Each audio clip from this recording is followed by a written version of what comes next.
Congressman Kerry Bentivolio was elected to the House of Representatives in 2012, representing the 11th District of Michigan.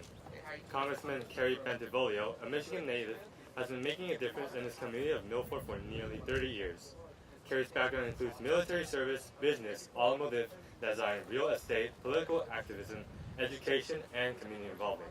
These experiences distinguish him as a balanced leader and creative problem solver. After high school, Kerry enlisted into the U.S. Army, serving as an infantry rifleman in Vietnam. Upon his honorable discharge, he attended Oakland Community College. He then transferred from OTC to Michigan State University. While attending State, he met his future wife, Karen, a nursing student at the University of Michigan. Kerry later earned a Bachelor of Arts from St. Mary's College and a Master of Education from Marygrove College. This enthusiastic professional's impressive work history includes his present career as an educator for over a decade. He has taught English, history, social studies, and computer-aided design in both public and private schools. For over 20 years, he proudly served the Michigan Army National Guard, where he worked tirelessly to protect and defend the United States of America.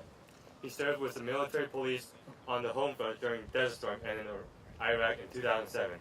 At age 56, with an artillery unit in an administrative capacity. Kerry was medically evacuated from Iraq after suffering a neck injury and retired.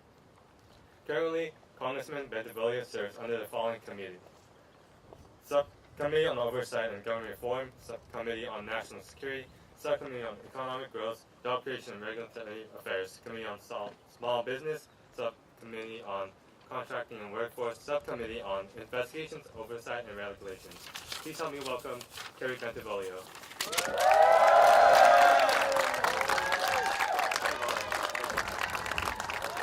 So good afternoon.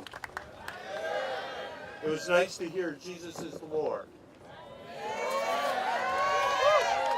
You know, I'll tell you, my daughter helped start two churches, one in Livonia, one in Novi, Michigan. And she asked me one time, Dad, you know, you gave religious service as a Boy Scout on Sundays before you came home from camping trips. And you went to all those catechism classes, you went to, and you're Baptist and as well as Catholic, and you understand the Jewish community and so many other communities. And yet, you don't know verses like I do, memorize them in the Bible. I said, yeah, I know one verse. But I always ask and remind myself of 1 Kings 3. What did Solomon ask the Lord? For wisdom. That's all I need to memorize and understand. And I told her also, she says, Dad, so aren't you going to get more involved with the church? Her particular church. And I said, you know, I'm a congressman now and a soldier. And my duty is to protect everybody's right to freedom of religion. That's my job. I have to be, while I am a Christian and I believe Jesus Christ died for my sins on the cross in Calvary, I have a duty, I am duty bound to protect everybody's right to freedom of religion. No matter whether I agree or not, it is my duty. But I want to thank you for allowing me to speak to you today.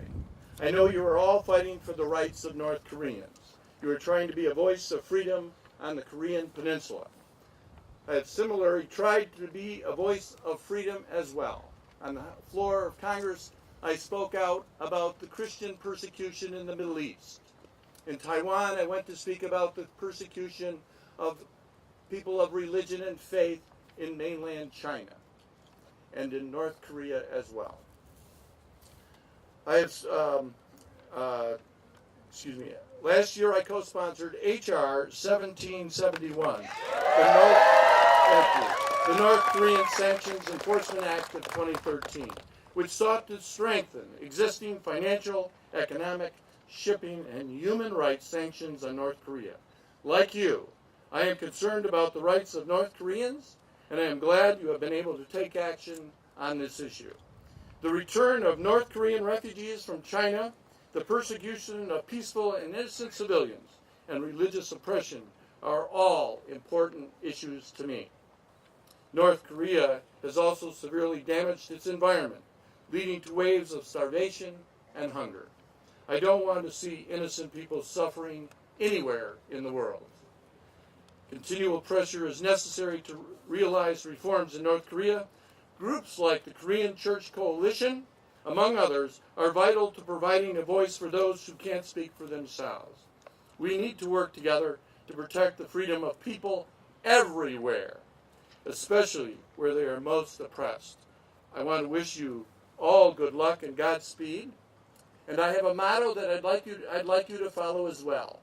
In this worthwhile cause, may you strive valiantly and dare greatly and push the freedom that we take for granted here in this country everywhere in the world. God bless you. Godspeed.